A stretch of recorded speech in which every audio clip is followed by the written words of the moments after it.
في الفيديوهات دي هشرح لكم اضخم الافكار عن الاي اي او الاي اي ايجنتس وابسطها بشكل كبير جدا على اساس اي حد ليه علاقه بالاي اي كودينج او تك او حتى ملوش علاقه بكل الكلام ده يعرف يفهمها كويس قوي. في الفيديو ده هخليك تعمل اول اي اي ايجنتس ليك في اقل من 5 دقائق. بس قبل ما نبتدي نبني اي حاجه هفهمك الاول الاي اي ايجنت ده بيتكون من ايه. تعال نبص كده على الاساسيات بتاعه الاي اي ايجنت اللي هو الاستراكشر نفسه. هم 3 حاجات اساسيه. اول حاجه البرين، العقل بتاعه. احنا بنستخدم ال LLM اللارج لانجويج موديل. اذا كنت تستخدم شات جي بي تي، جيميناي، او حتى لو حاجه لوكال، ده بيبقى العقل بتاع الايجنت بتاعك، الحاجه اللي بتخليه يفكر وياخد قرارات. تاني حاجه معانا هي التولز. تعال نتخيل لو عربيه BMW وعندها احسن واسرع موتور في العالم بس ما فيهاش عجل، مش هتعرف تتحرك مكانها. نفس الفكره بالظبط. العقل لوحده ما يقدرش يعمل اي حاجه، لازم نديله تولز او ادوات يعرف منها ينفذ حاجات معينه. بنديله تولز زي الكالندر لو عايزه يحجز مواعيد مثلا، بنديله تولز زي البي دي اف لو عايزه يجنريت بي دي اف او يعمل تعديلات على بي دي اف معين. بنديله اكسس على تولز معينه ممكن حد يكلمك منها وهو يرد عليه او حتى هو اللي يعمل مكالمات. فدي باختصار التولز او الدراعات اللي بتحطها للعقل بتاعك. وتالت واخر حاجه هي الميموري. العقل بتاعك ما بيعرفش يفتكر اي حاجه انت بتقولها. ممكن تعمل معاه محادثه طويله جدا وبمجرد انك تسيبه وترجع له تاني هو نسي انت مين اصلا. عشان كده بنديله حاجه اسمها ميموري. الميموري دي هي الذاكره بتاعته، انت مين، معلوماتك ايه، كل حاجه بياخدها منك بيسجلها في الميموري. من غيرها انت كانك بتتكلم مع حد لمره واحده في حياتك وهتمشي وهينساك طول عمره. فده باختصار كبير جدا ايه هو الاستراكشر بتاع الاي اي ايجنت. تعالى بقى نعمل اي اي ايجنت بشكل عملي.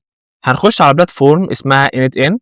دي تعتبر اشهر اداه دلوقتي ممكن تعمل بيها ايجنت او اوتوميشنز. انا عايز ابتدي معاكم بادوات نو كودينج عشان تفهم الاستراكشر نفسه عامل ازاي من بره، عشان لما نبتدي نكتب كود ونعمل ايجنتك اي اي تبقى عارف شكل الحاجه دي عامل ازاي من بره، الشكل العام ليها عامل ازاي.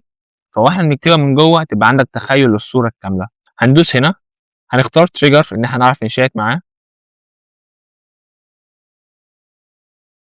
احسن حاجه في init انك تعمل ايجنت ده سهل جدا.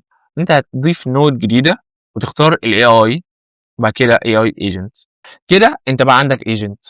كل اللي احنا نعمله ان احنا هنركب الثلاث عناصر اللي احنا قلنا عليهم. اول حاجه البرين اللي هو اي LLM انت بتستخدمه. انا هستخدم جيميناي مثلا. بتختار اني فيرجن في جيميناي انت عايز تستخدمها. ده هو اول عنصر معانا اللي هو البرين، العقل بتاع الايجنت. تاني حاجه الميموري، الذاكره بتاعته. في init ممكن تختار حاجه اسمها simple memory. فكرتها ان هو بيخزن لك المعلومات دي في السيرفر بتاع init نفسه. ممكن نستخدمها بشكل مبدئي. كده كده هعمل لكم فيديو مفصل جدا بكل انواع الميموري اللي ممكن تضيفها في init. ولكن هنا ممكن نستخدم simple memory عادي جدا. ودي تاني عنصر معانا اللي هو الميموري. كده الايجنت بيعرف يفكر وعنده ذاكره يفتكر المعلومات بتاعتك، ولكن ما يقدرش يعمل اي اكشن لانه ما عندوش اي ادوات تخليه يعمل ده.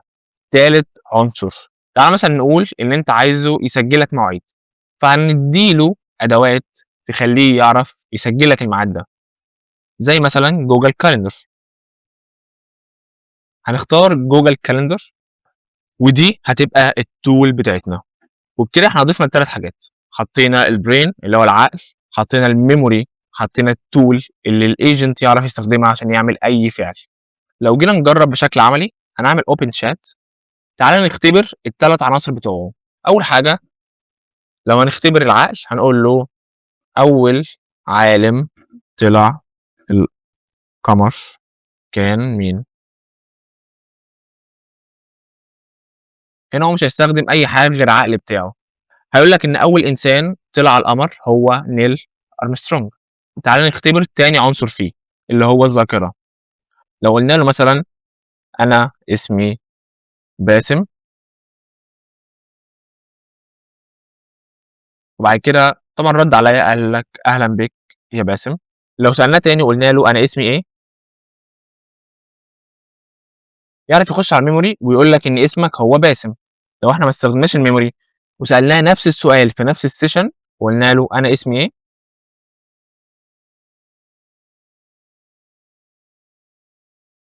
مش هيعرف يجاوب. دلوقتي عايزين نجرب تالت عنصر معانا اللي هي الأداة نفسها. تعال نجرب نخليه يحجز لك ميعاد في الجوجل كالندر. هنقول له سجل لي حدث في جوجل كالندر.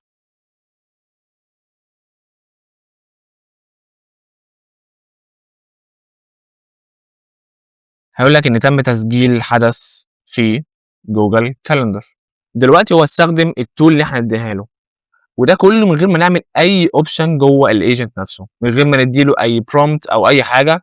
هو بس احنا ادينا له التول وقلنا له اعمل بيها كذا، وبكده انت عملت اول اي اي ايجنت ليك من غير ما تكتب سطر كود واحد وفي اقل من 5 دقائق.